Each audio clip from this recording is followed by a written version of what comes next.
Abaganda balina enjogera nti omwavu ayagalwa nnyina. Kituufu, omwavu oyagalwa nnyoko. Ebintu byakyuka kati anti omwavu takwana, omwavu teyeegomba. Teri mwavu mulungi, mbu obulungi tebabulya. Mpulira mbu n'ekigambo handsome kikola ku balinamu kasente, anti w'obeera omwavu n'enkiiko z'ekika osomba amazzi, emikolo ewaka oseesa mu mmere. Obadde okimanyi bw'obeera omwavu nnyoko yakugumya nti mwana wange katusaba ojja kugaggawala. Wali okyegenderezaako nti omwavu tateesa era omwavu tawabula. Ebintu bitabuse, omwavu onaawasaani? Kati byakyuka.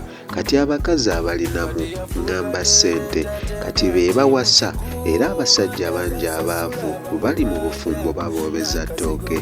Ekisaanizo ekisooka okuyita shuga daddy oba shuga mami kwe kubaamu ne kasente ate ng'ozigaba. Abange obwavu mpologoma, kola ssente weeyagale osabe ne Katonda azikuumire. Kyokka ekisesa omwavu yaloota ssente, omwavu yalina entondo. Abange kola ssente weeyagale kuba omwavu waakufa.